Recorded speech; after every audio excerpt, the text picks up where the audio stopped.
DAPL panel. So if you are on Twitter or on Facebook, I'm going to be checking the Twitter. So if you have like maybe a question, if you're kind of shy, you don't want to ask it in front, you can tweet that to me at Urban Navajo or do the hashtag DAPL panel. At the end, we will have some time for questions. So I would suggest you come up with a couple of those so you can ask the panelists directly. Okay. So let's go ahead and begin.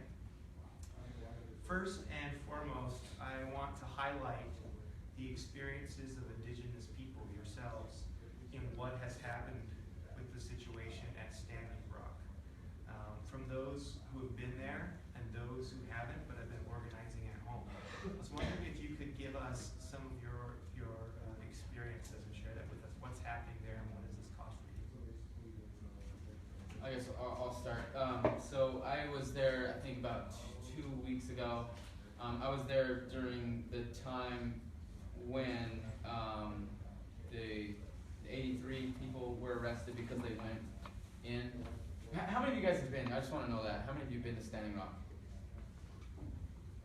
Okay. So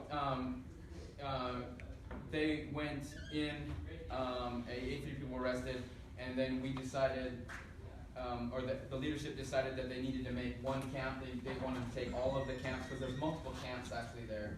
A lot of people think there's only one camp. There's a number of camps.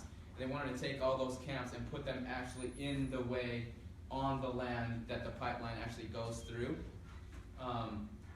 And so when we decided to do that, we started doing that. And when we were doing that, we put up roadblocks. So we roadblocked the sides. So on one side, it's the reservation, the Standing Rock Reservation. And then on the other side, by Fort Rice, we set up a roadblock. And that was to let people get to set up their camp and do things like that there.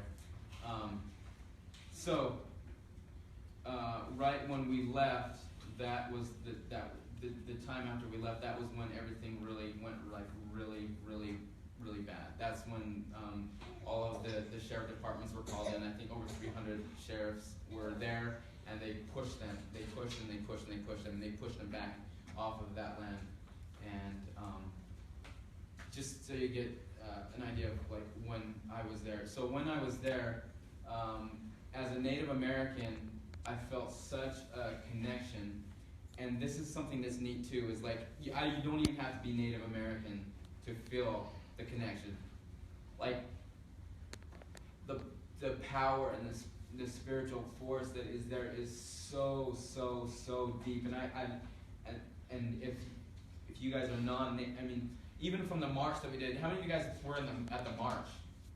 So you guys felt something, right? And I mean, there's something there. There's a connectivity of human beings being with each other, and that is what it's like at Standing Rock. But it's just times 20. The spirituality there is hardcore. This whole movement is a movement of prayer, and it's asking the Creator, help us, help us, help us, help us. So for me, it re-rooted me. It re-rooted me in what is important in life, and the connection that we have with the earth, with God, with His creation. It reconnected me. And I just say, you all need to go out there. It's a healing place, and I think everyone who's been there can attest to that. So I don't think stuff like that. How many of you know what's happening at Standing Rock? How many of you don't know, or just a little hazy, like what is going on out there? I know there's Indians out there and there's a pipeline. Okay. Okay. So April of last year, Energy Transfer, which is a large oil company, applied for numerous permits. And to begin this process under what they call the Historical Preservation Act, a federal act that protects spiritual, religious, and sacred sites. And what had happened was they did Energy Transfer. So what you do end up, since I worked in government for so long and fought these guys, but what ends up happening is the team who is doing this buys their own or purchase their own archaeological services, and they do this on their own. And so Energy Transfer did this, and they then submitted a report for review to the Historical Preservation Office, which then said, yeah, sure, whatever. At the same time, the Standing Rock tribe went back with their own historical preservation officer from their tribe that knew sacred sites. And this began the very beginning of this contest, this contested site of the meaning of the sacred. And that's really the beginning of where this started, because you have archaeology with their archaeology of what is fact and knowledge. And then you have this indigenous notion of what is knowledge and the sacred. And at that time, April last year, is when they started butting heads. And this was in terms of like where they're going to construct the pipeline. And so what happened, Standing Rock then appealed this decision numerous times to the Army Corps of Engineers, to the different arms and agencies of federal government, and they were steamrolled, to use a very simple term, for this long period. And then July 26th of this year, 2016, the Army Corps of Engineers finally issued all of their permits saying it was okay, it was clear, and that began the process of the bulldozing and the clearing of these sites. And they went directly through some sacred sites, and prior to that point, there were a lot of people already gathering at Standing Rock, anticipating that the Army Corps of Engineers would do something like this. And so this pipeline is the 1,200-mile pipeline from North Dakota to Illinois, carrying roughly 450,000 barrels of crude oil a day. And that goes through traditional territory of the Lakota, of the Standing Rock Sioux. And also, part of this pipeline is to go under the Missouri River. And the problem with that is that fossil fuel infrastructure is not guaranteed, it's not foolproof. Every single pipeline that has been built has a high risk of rupturing. And that's when it got problematic. One, it was going through sacred sites. Second, it was going under the river. That's a proposal. If the pipe ruptures under the Missouri River, it contaminates the water for upwards of 15 million people in that watershed and downriver. And so what began as a contest between what is sacred, of like who defines sacred, that's where it began. And that then slowly grew into a contest of what is sovereignty and what is the meaning of that. And that then, in my mind, begins to frame what is happening with Standing Rock. And for me, that is what really brought me in. That is a significant question for me, is what is the meaning of sovereignty right now in this settler state? Because sovereignty has so many implications for identity, for access to all sorts of rights. And Native, indigenous folk define sovereignty in many different ways. And so this then gets back, what's happening in Standing Rock really begins to highlight a lot of what is happening in terms of the socio-political, economic issues that are facing indigenous communities as it is framed within sovereignty. And so sovereignty, Native sovereignty, protects the sacred. And that was the beginning debate of April last year when they were going up against the Historical Preservation Office. Anyways, so that's great. I mean, we're going to go delve into the sovereignty issue a little bit more in the next question or two, but I just want to circle back to some other experience you think. Yeah, just to add on to what Moroni said, he explained everything well, beautifully. And originally, when the pipeline was drawn out, it was actually supposed to go through Bismarck, North Dakota, which is the state capital. And because they thought it would ruin the capital city's water, they decided to take it down to Standing Rock, near the reservation, where it would affect the reservation and the Sioux people. So, how many of us drink water? We all drink water, right? The body is made up of what, 90% of water? So we all need water to survive. For me, Standing Rock has been more, so that's all, the pipeline and everything. But also, as indigenous people, what I was told by elders, we're spiritual beings living in non-spiritual worlds. As spiritual beings, and within all different tribes and dialects, we came from the earth. We developed from the earth. And for us, as indigenous people, it's important for us to preserve that earth and to preserve our mother, which is really our mother, who gave birth to us. And so people wonder why Standing Rock is such a big deal, why the pipeline, affects us so much. It's because we really, really, really respect our earth. We really respect, water, the land. And it's almost as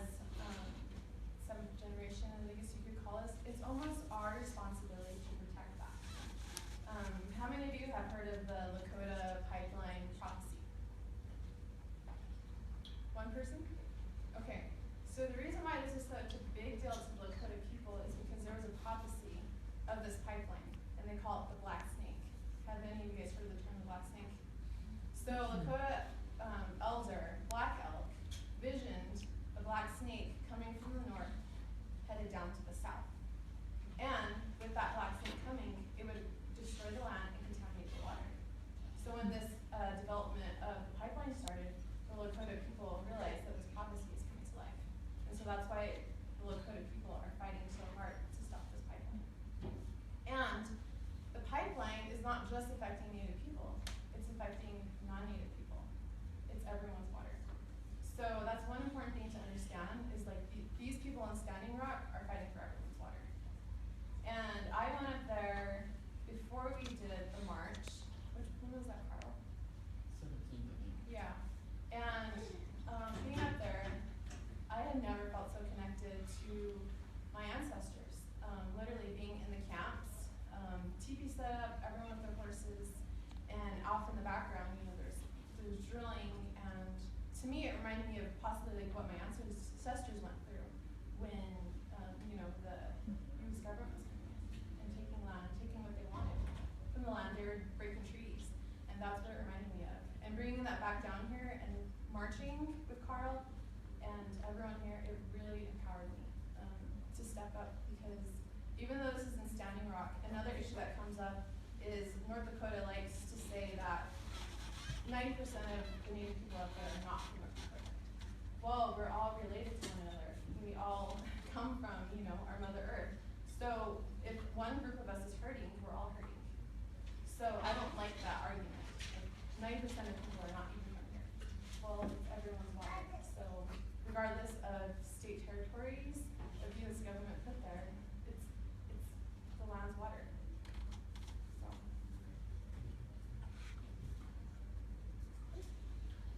I'm here because I'm tired of seeing what the government can do to people. How many of you feel the same way? How many of you see the government have so much power, and the government was created supposedly to be a public service to us, but it doesn't feel that way, does it? How many of you look around and you look at the TVs and you see who's running for president? Pardon my French, but it seems like a shit show in America today. It really does.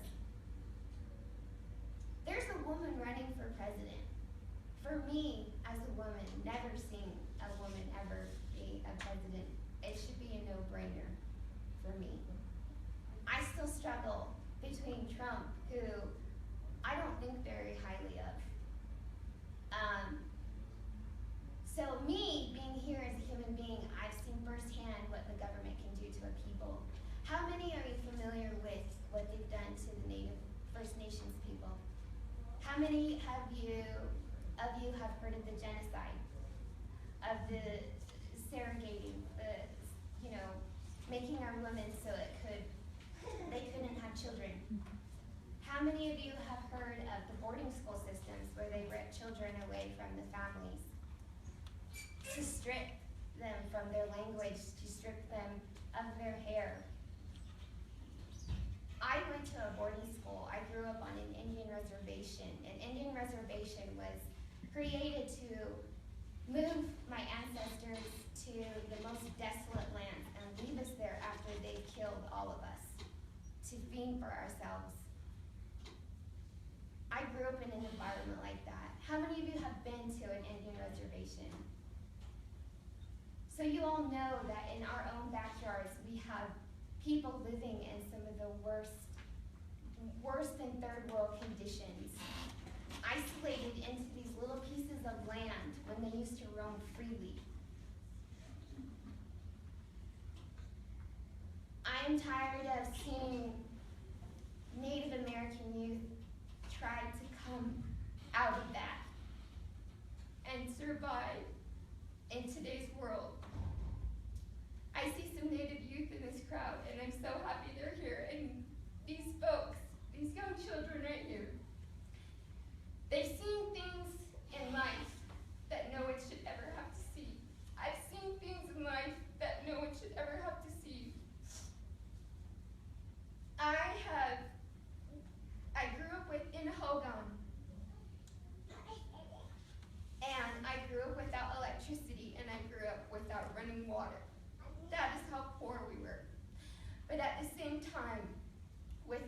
culture, it was very beautiful because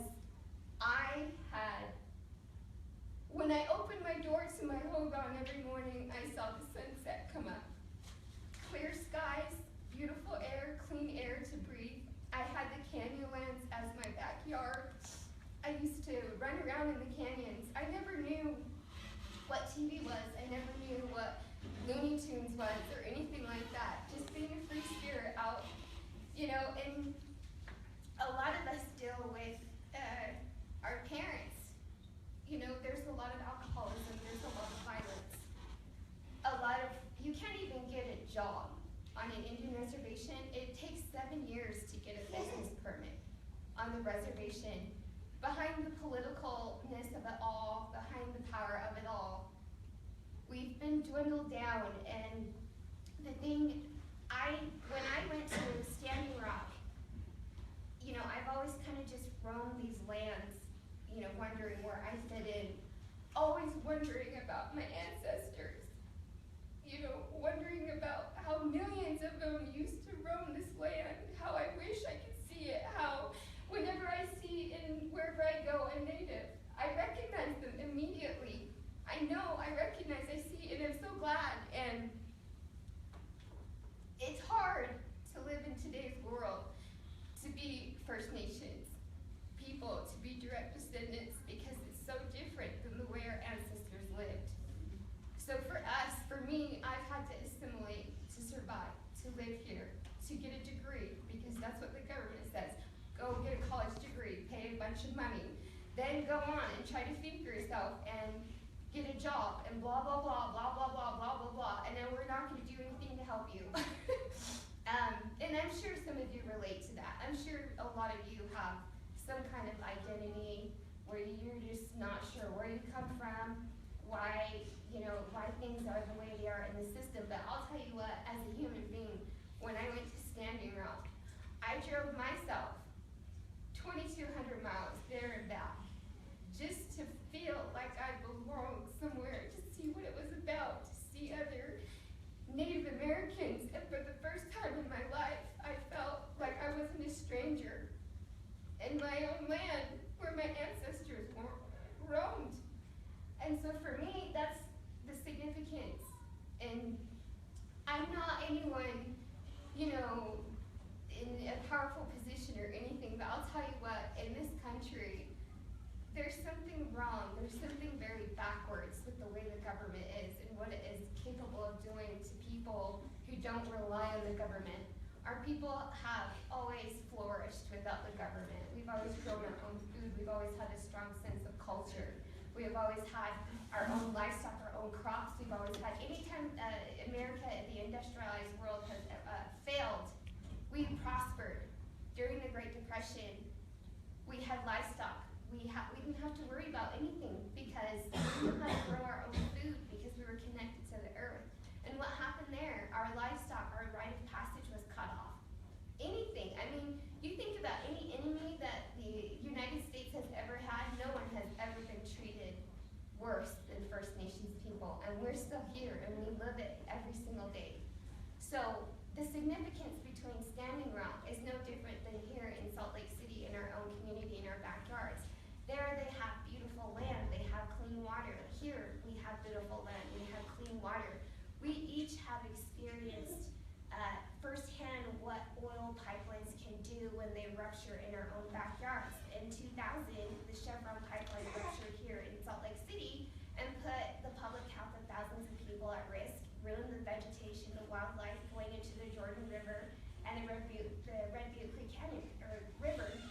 And so what's happening there is significant to what's happening here in Salt Lake City, because it can happen here and it does happen here. We all share a home as human beings. We should all be concerned about the air that we breathe. We should all be concerned about looking into alternative options, in moving on and adapting and moving forward on how we can cohabitate and share this home in a better way. Because it exists. There's cleaner energy, there's wind, there's solar, there's hydrogen. One of the chiefs, great chiefs in the past, said, if you have a relationship then you have everything you ever need. The earth, the plants, the water, everything you need is there. All the elements, all the atoms, the energy that runs within each of us, even down to your very atoms, your molecules, that energy that's happening between electrons and protons. We all have it. The energy that runs between us, we're all one. And so to see the world so destructive, to see the government have so much power and to divide and conquer, the fact that there are even Indian reservations, in my opinion, I don't understand it. I will never understand it. And for me, I choose to do something about it, and that is why I'm so fortunate to have had that experience in Standing Rock, where I remember where I come from. I remember what my ancestors stood for. And to come back here and to bring that message and connect with folks. I met these people. Carl, I met the other day, randomly met him downtown. Me and him, we held up a sign behind KUTV News, Standing Rock, trying to raise awareness of what's going on out there. They kept cutting us out, and I've never met this man before, but we were there for the purpose of raising awareness about an issue that affects all human beings. You know, it's not just a native thing, it's not just, it's a human race thing. You know, here we have an obligation, we have a responsibility to take care of one another and to take care of our environment, because we all live here. And so that is why I'm here, and I choose to join folks who are on the same page. And I spoke with the mayor the other day. I mean, that was crazy. She's awesome. She knows firsthand what it's like to be treated and oppressed by the government, to be told that, oh, just because you're gay, we're going to treat you a certain way. Who the hell is anybody to say that to anybody? I think it's a great jumping off point. Yeah. You mentioned a lot of different things here we can highlight. One of the things I'd like us to discuss now is looking at some of these more structural things. We talked about government, we talked about politics and some of these other things. What is the more structural situation that has brought us to this moment? I mean, we could talk about, on one hand, we have this spirituality, while on the other hand, we have to confront the U.S. mainstream and that structure. I was wondering if you guys could speak to that, issues of sovereignty, maybe the structural situation.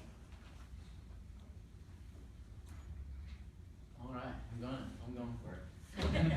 Because this is a big thing. Because one of my images that they took from me that got sent to the New York Post, this lady was writing this thing in the New York Post about how Native Americans should really be upset that they belong to a tribe or reservation, and that they shouldn't like the system that they've been put in. And she went to go lay out that we aren't really sovereign nations, that we never existed as sovereign nations, and in one way she's actually kind of right, because even though we are sovereign nations and we should be given that right to be sovereign nations, and you don't make a treaty with anybody else but a sovereign nation, you just can't do that, it's impossible. Treaty goes to government, is that we aren't treated like sovereign nations. Like Native Americans aren't, the tribes aren't treated like sovereign nations. But here's, what was I going to say? Oh, I want people to realize something, that, and we talk about the government, and I'm not like an anti-government person, but I want you guys to think about something. Think about this, is that the United States, the Constitution of the United States of America is invalid, it is immoral because of where it is. It has no moral right. It has no moral authority over anybody here. We collectively, we fall underneath, we as a society, we give it its validation, we give it its authority, but it really has no right. It has no right over us. And one of the issues at Standing Rock is, okay, people will say, well, it is not actually on the reservation. Okay, it's not on the reservation now. It was on the reservation in the Fort Laramie Treaty 1851. It was on the reservation. But again, what does that matter? It was their land. It was their land. Another government, another group of people decided to come in, take over, establish, plant a flag. We are this. They have no moral authority. When something is stolen, here, if I was to take something, I steal something, I sell it to the pawn shop, the pawn shop, if the rightful owner goes to the pawn shop, they have to give it back. They don't have to pay for it. The pawn shop is out the money. I just want you guys to think about that. And again, I'm not trying to do anything. I just want people to think about the moralness of it. It's immoral. The Constitution is immoral as far as it is on Turtle Island. If they want to do that in the place where they came from, where they are indigenous to, that is fine. But you cannot do that to us. We are the people of this nation. We are. As First Nations, as Navajos, whatever tribe you are from, indigenous all over the world, but corporations like this, they make us look like criminals in our own countries. Whether it's here in America, South America, wherever you are from, we're treated as criminals, and they treat us as such. They treat us to the point as such, with false accusations, stripping our rights, whether we're American citizens or you're an American or a citizen in your own country. In ours, they're stripping our rights as American citizens, marking our water warriors with numbers and locking them up in dog kennels. That's a human rights violation. And they're shooting rubber bullets at our horses, our riders, and into the crowd. There's so many things, so many violations. We talk about treaty rights. They're doing this on our treaty land, their treaty lands. And there's rights to treaty lands. Their militarized intimidation tactics are trying to make us feel like we have no power and rights, that we have none. Because right now, as you sit here with no weapons, no nothing, that's exactly how they are standing there at the front line right now as we are sitting here, with nothing in our hands but prayer. We don't have justice. North America is not a land ruled by oil and the gun. They don't see any rights or any constitutional rights or anything. Go ahead. Oh, I thought you wanted to ask a question. No, I was inviting someone in the room. Oh, sorry. Get in here. But there's, but there comes a time in the life of every nation where there only remains two choices. And those two choices is either you submit or you fight. So what are they doing right now? They're fighting. Say it louder. Fighting. They're fighting, right? They're fighting out there. They're standing out there using prayer as their weapon, sage as their protector, and under one drum, one heartbeat. We can sit here all night talking about tribal sovereignty, but we won't do that. I will let him do that. Go ahead, One of the things, getting back to they're actually all talking about structures, and I don't know if you heard what they were saying. They're talking about a process of elimination. They're talking about a process of erasure from their own lands. And what they were talking about is seeing, they are part of this resistance to say, no, we will not be erased from our land. Now the question is, why erasure? How many know there are different types of techniques of colonizing, right? They're colonizing for resource extraction, like the British Virgin, when they go in and they leave. Then there's colonizing that is meant for permanent settlement. Now that brings up a whole host of issues when you go somewhere to settle. Because part of that then says, I need this land to become mine. How do I get rid of the people on it? Now this is the big structure that's involved, and it upholds a series of different other structures, like white supremacy, which has basically three legs. It's slavery, capitalism, and what is called Orientalism, or basically war. And so part of this then is like, part of what is happening in Standing Rock is a process of elimination. And why elimination? Because what this structure says is, for me to live on this land, I have to some way deal with the collective guilt of my past and of my future for occupying this land. How do I deflect complicity in this guilt? I erase the people that my ancestors killed. how do I keep them from being reminded of that guilt? I make sure there are media blackouts. I make sure that they are adopted into boarding schools. I make sure that they're tear gassed and not given access to their sacred sites. And so these are the ongoing structures that we're talking about here. They're vehicles of erasure and attempting to eliminate, render indigenous people invisible. And that's really what's happening, which is part of the reason why, at least for me, getting back to the first question, that this stings so much. Because I'm witnessing the actual erasure of my people on prime time television. And as an academic, I try to maintain some distance, but it hurts a lot to see my own people erased, to see this larger structure take them and erase them. Now, what stops this? What stops this? So all of this rallying cry, again, getting back to structures, is this notion of sovereignty. Because part of erasure, and it's ironic that we're presenting in Native American Heritage Month, because a Native American Heritage Month is a vehicle of indigenous erasure, because it does not privilege nor recognize the uniqueness of indigenous people to this land. It says, oh, Native people are just like other people of color, which is not true. Because of the fact that Native people have sovereignty. They have a rightful claim to sovereignty, which makes them unique. And that enables them to refute any assimilation programs and enables them to refute any sort of minority models that are pushed against them. And so this is what's happening in San Juan. This is what they're talking about. They're talking about their experiences of resisting that erasure. They are at that point of how do I stop from being rendered invisible?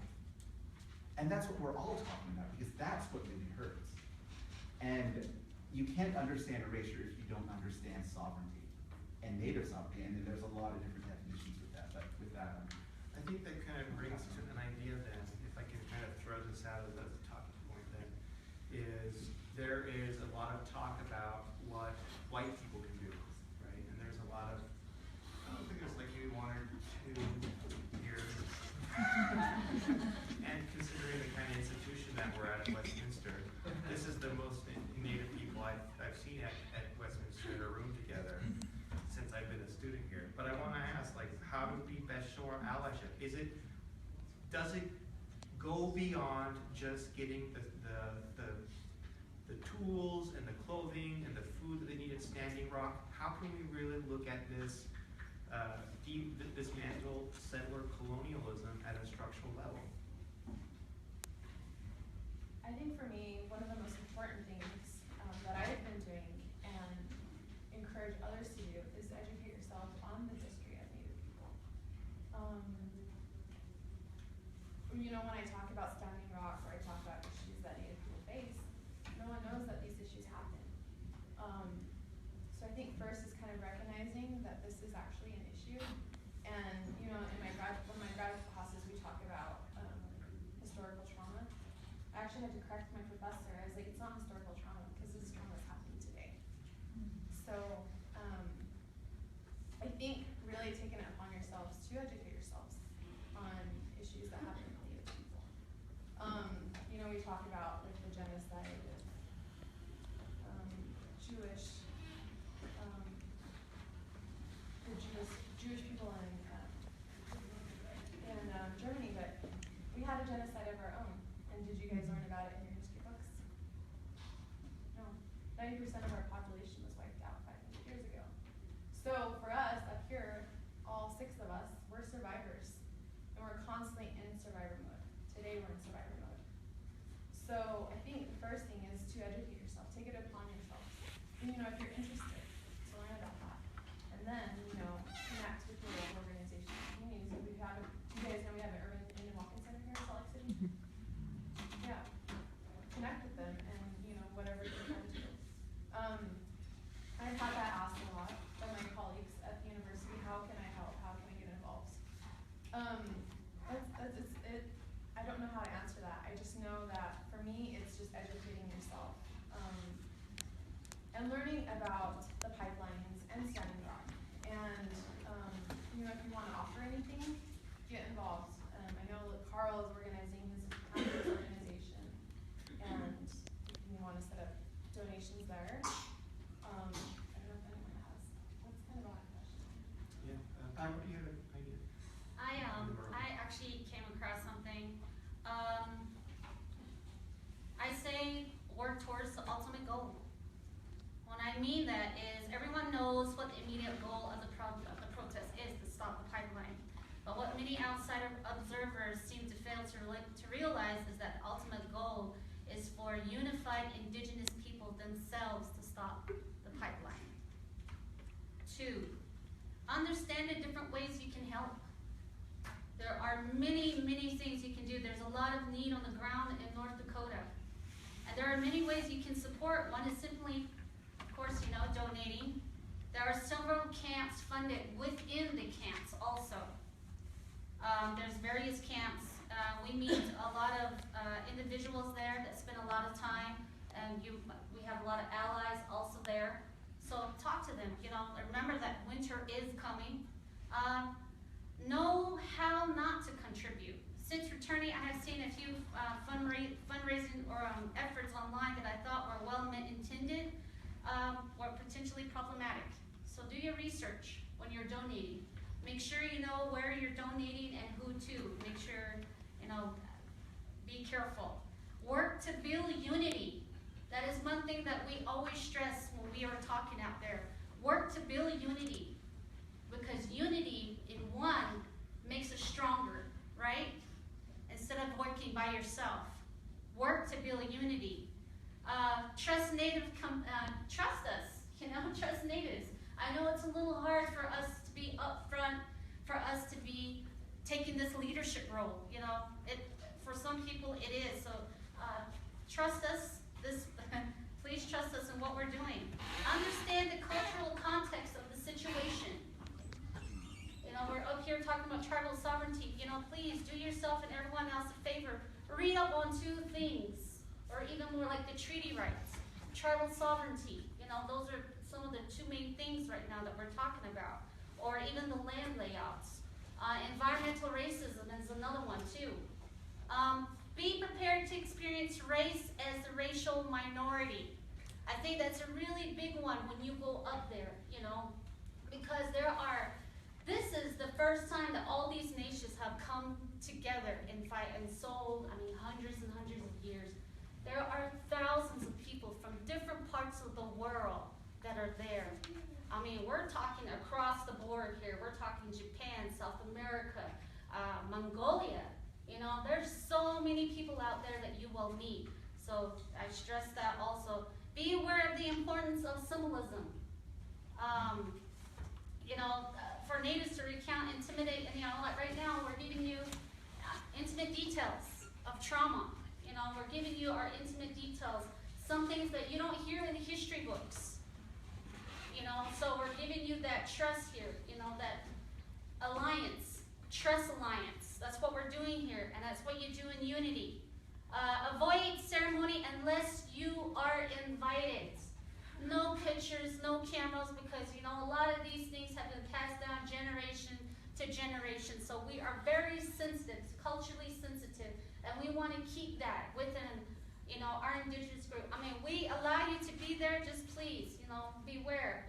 Be sensitive, culturally sensitive. This one, I've seen this one, and I don't even know how to say, leave your costume at home.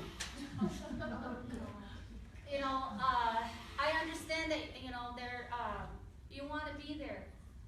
We just ask you to be yourself. We want you to be there and enjoy what we are giving you, which is honesty, compassion, trust, something that we have not had in our unity here, something that has been passed up. We are all human beings. Let's be human beings when we're there. Let's act like human beings. This is our time of unity. Check out the small like they said, don't take up too much space either, because everybody has space up there. Don't be afraid. And I love that you all came. This is what we talk about when we say take up space.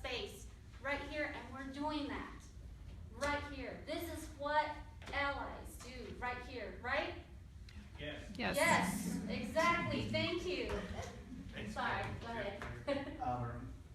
One of the things that I want to stress, because most of you probably aren't going to take a trip out to Standing Rock, and so you're sitting here thinking, I really want to help, I want to be an ally, but let me be very blunt with you. Be very, very conscious that this is not a social justice project, it is a project of decolonization. And that makes it very, very different from the way you approach it. Because oftentimes you may be approaching it from your own very specific framework, whether that's anti-racism or environmental justice or women's right framework. And what that ends up doing is you attempt then to fit this Standing Rock to fit your framework. And that becomes problematic because it dilutes the importance of what's actually going on there. And so even as you're here, you have to think critically about what is the framework I have, and am I privileging that framework over what they're saying, or am I trying to subordinate Standing Rock to fit how I see this as a social justice issue? If you do that, you do detriment to what is happening at Standing Rock. And an ally does not do that, nor does one stand in solidarity do that. The other thing is, as you're here and as you're talking to other people, you have to also be very conscious of the indigenous voices you privilege. There may be some folks who may not be so well known, or some folks who may be very blunt and straightforward that you're afraid to talk to. So you find the ones that are easy to talk to, the ones easy to get in contact with. Or, as I've seen it happen repeatedly with some organizations, finding the ones that are easily tokenized to represent your cause. And if you do that, you do disservice to what is going on, you do disservice to your responsibility as an ally, and you do disservice to this entire cause. Thank you. I think one last question, and I'll open this up to discussions for the audience. I'm sure they have questions of their own. But real briefly, could you maybe think, where do we go from here? What's the best outcome? Let's say things go well with Standing Rock. Where do we go after that as Indigenous people? I kind of see it as a movement, and I would love to be a part of helping that movement move forward. Because, like I said, it's not just, it's something that we can all learn from what's happening in Standing Rock in terms of our environment, in terms of where we live, in terms of looking into cleaner energy that's going to benefit all of us. This is about your children.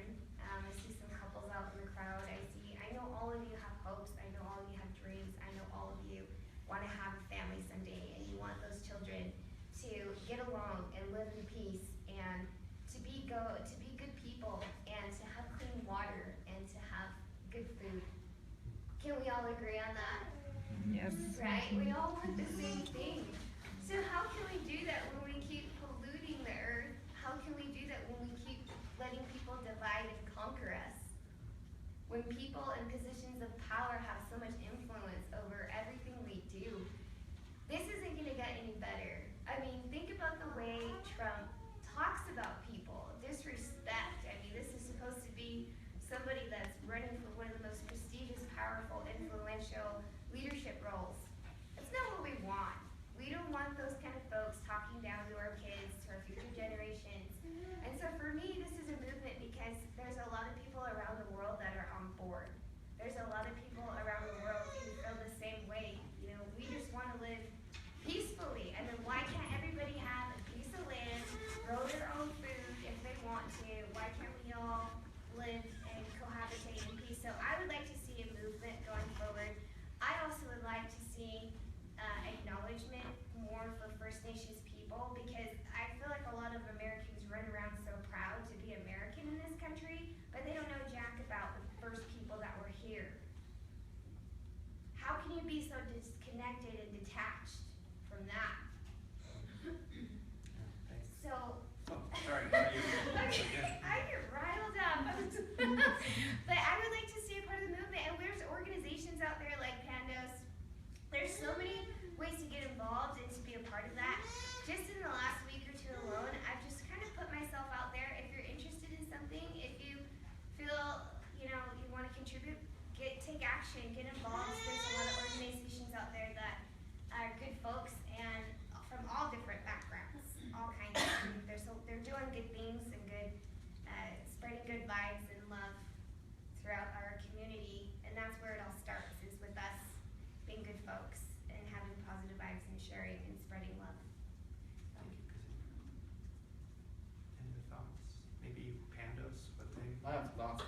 I was waiting for other thoughts. Okay, I'll try and be fast. So, number one, this is a prayerfully led thing. Elders have always been pray. Peaceful, peaceful, peaceful, peaceful. Pray. Okay, so now we have to come to accept what happens if our prayers aren't answered the way that we want them to be answered. And that's something very hard. And that's something that has happened. And that's something that's happened with Native American people. I mean, think about the ghost dance, for instance. Think about what happened at Wounded Knee. I mean, that's what that was. And it didn't work out like we wanted it to work out. What I have to understand, what I have to believe is that God is sovereign and that God works everything out for His glory. And that's probably the Christianity in me coming out. But I believe that. I believe that God will take care of things and He will continue this. So whether our prayers are answered the way that we want them to be answered or not, we need to go forward, right? We go forward, we learn from our mistakes, and I think that that's what we need to do as a whole group of Native Americans, number one. Like they said, you know, we have, at Standing Rock, you have all these nations coming together. And I think that the turning point for me was actually when the Crow people came in. I remember watching that on Facebook. The Crows came in. I don't know if you guys know, these are Sioux. This is Sioux, and this is the Crow people. These are enemies. These are historical enemies. The Crow people sided with the United States government in attacking the Lakota people. But when they connected and when they came together, I think that was something powerful. And at Standing Rock, you have all these nations coming together. You have all these people coming together. You have all these nations coming together, like has been said. And that is what needs to continue on. And it's that people need to be connected, and we need to be fighting for other people's civil rights, because, like has been said, we're all the same people. We're all humanity. We all need to be fighting for everybody else's rights. And we need to be fighting for the people's rights who are underprivileged, who are the minority. So as a collective, and this is something that everyone can do here, that is in the majority, that is in the privilege, is use your privilege, and do something about it. Do something. Take ownership in what you have. Everybody here is privileged to live here. And something happened on the backs of either slavery or native cultural genocide, or even genocide, or pushing people out, or taking away of their sacred.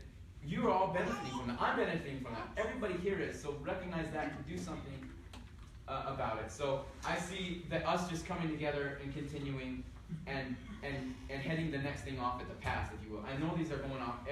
All these pipelines are going all over the place. But the focus has to be on Standing Rock, and this is going to set precedence for what happens next. If we can continue the movement that happens at Standing Rock, and we hit the next one, and if it doesn't happen then, we just keep hitting them, so that these oil companies and the people that are doing these things, it doesn't become feasible for them to continue doing it because it costs them too much.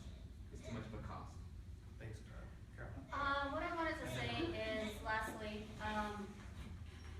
we've been saying it all along, this is not just a Native issue. This is everybody's issue. They are coming, I hate to say it like this, they are coming for us. They are coming for our resources that we use daily. They're coming for water to use as profit. This is our children's water. I always say, water shouldn't be profitable, but they're doing it. Land. Some of your families have land. They're farmers, they're ranchers, and they've had their land and their family for hundreds and hundreds of years. And I'm sure, like with the public land initiative that's happening, it is no longer going to be free. They're going to put it as private land. The more and more that we move forward, the more and more rules they're going to be pending. Not just the color of their skin anymore. They're coming for every last one of us. And what they're doing is they're digging up resources. And they are coming for it. And they're coming on. We, on my reservation, that whole reservation, you want to talk about Flint? We had so many Flint moments on my reservation. Land, water, and air. I talk about the Gold King mine. Our waters were contaminated last year. 3 million laced with mercury and arsenic went down our waters. It started from Durango, Colorado, which is one of the tourist attraction places. I'm sure some of you have been there. The water turned yellow. It does not matter anymore, these corporations. And what we as indigenous people are doing is we have been told to stand between corporation and Mother Earth, and we have put ourselves in the middle of that. And we have been standing there trying to protect. And that's our duty. And I want to read you something that Vandaluria wrote. Vandaluria, who wrote a couple of books, and I like this quote when he says, whenever Indian land was needed, the whites pictured the tribes as wasteful people who refused to develop their natural resources. Because Indians did not use their lands. Argued many land promoters, the land should be taken away and given to people who knew what to do with them. And what are they doing with them now? And he wrote this in 1960 or 1950s. And we are dealing with this today. They are not just coming for Native American land. They are coming for yours too. Just to let you know that. Thank you. I think this, where do we go from here? Gosh, I was talking to some of my colleagues, other indigenous scholars, and we were just talking about the fact that this is an incredibly, this is probably going to be one of the biggest watershed moments in indigenous history, the world over. And the reason being is that there are so many different dimensions, so many sites of struggle happening that are representative as Standing Rock. And there's just so much to even think about. I mean, I'm just thinking about what is the outcome? If we take the argument of sovereignty, sovereignty does not preclude rerouting. You realize that, right? If we take an argument of climate justice, which this is not about, it may say there's no rerouting, then what happens? And so there's all of these different ways of thinking about this. There's arguments of historical expediency, there are arguments of moral obligation, there's arguments related to climate change and environmental racism, and there are even arguments based out of legality that we all have to address. And I don't know exactly what the outcome's gonna be, but it's gonna be messy. But the thing that I do know is that if the goal of decolonization is reimagining land, the relationship that people have to the land and to the state, then Standing Rock becomes a watershed moment to catalyze that reimagining. And if that's the goal, and part of that, at least for the Native people, then is to ensure that sovereignty becomes the vehicle for that imagined state, whatever it is. Sovereignty can become the vehicle for reimagining the relationship we have to the land. Native, indigenous sovereignty. Sovereignty can become the vehicle for reimagining relationships to each other. Sovereignty can then restructure the relationships that we have with the state. Because, and that's exactly what's going on in a very small, bureaucratic way. If there is national reform around the permitting process, that's a small victory for sovereignty. Small victory for sovereignty. And they have these things called program, I'm gonna get into some really technical things with you, just to illustrate, how big this is. So the federal government will often bid out these archaeological surveys to companies, right, to identify sacred sites. And they do not consult with the tribes to develop criteria for what kind of firms are hired.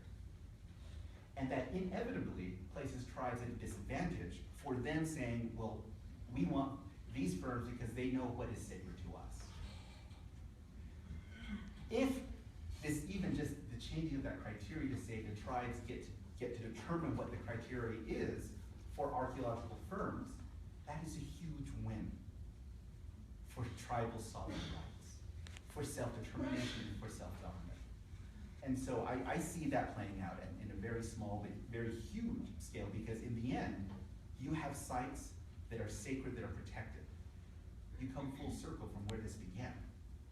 And there are protections then embedded in some really boring 160-page bureaucratic programmatic agreement on page 73, note 3.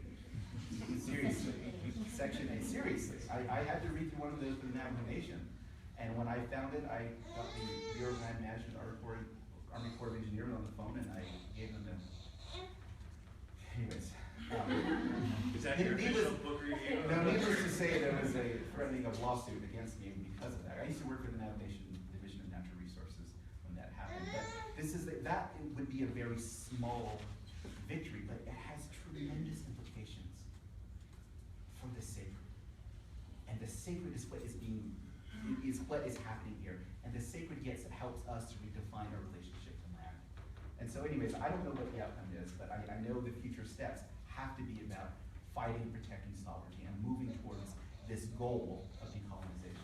That's great. I want to end on that note and open this up then to persons in the audience. Can I just add one?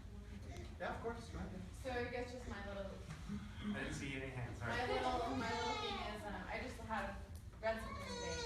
And Kelsey Warren, the CEO of the Dakota Pipeline, when asked, because Obama asked him to voluntarily stop the halt, his response was he found the water supply within the reservation. The reason to stop it, we found it.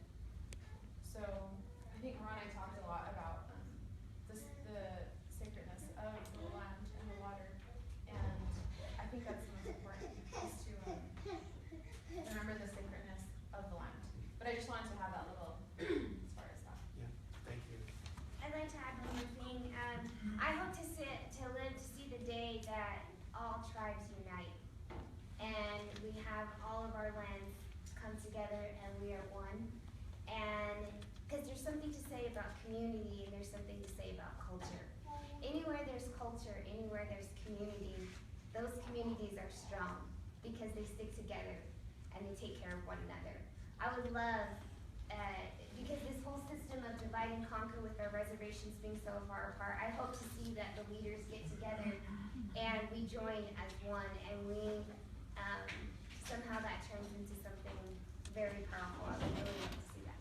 Great. Thank you very much. Could you stand and let us know your name and ask your question, please? Good evening, everyone. My name is Tamara Stevenson. I'm an assistant professor of communication here at Westminster College. I want to thank the panel for being here. I admire this panel very much, and I particularly admire the way that you can make reference to your generations far back, which is something that descendants of enslaved Africans cannot do, including myself. I also grew up in the state of Michigan, about an hour from Flint. So what's going on in Flint is not new. It's just getting more attention. What's been happening at Standing Rock to me is eerily familiar to what happened in the 1950s and 60s when African Americans were, hoses were thrown at them. That's happened at Standing Rock. Dogs, that's happened at Standing Rock. And yet, there appears to be this, I won't call it attention per se, but it's almost like I'm hearing two different things about allyship, solidarity, and, but yet a need to separate and define this particular movement in some particular ways that don't feel, I don't want to say welcoming, but again, and you all have done great work to inform us on what's the best ways to support it. It's actually shocking for you to have to say, don't wear your costume. But anyway, it's shocking that you have to say that. My question goes to, while I understand and respect the moral aspect of this argument, I'm honing in on the structural aspect of this of how this is being discussed, particularly around the tensions of decolonization and social justice. Where is the tension in wanting to separate those two things? And I think I understand, but I appreciate clarity. Thank you. So clarity on the decolonization and social justice. Right, and so part of the difference between the two is that a social justice project often has some liberal tendencies in that it assumes that there's that everyone experiences oppression equally. And that becomes problematic because they don't. Decolonization pronounces that part and says, look, these are indigenous people to this land. They have a rightful place to this land. They are not settlers. Therefore, a social justice project around equality dismisses that very fact, that they have a relationship to the land that precedes any other settler's arrival. That is the difference. The social justice project does not necessarily recognize that part, and decolonization does. When I mention costume, I'll give you one example.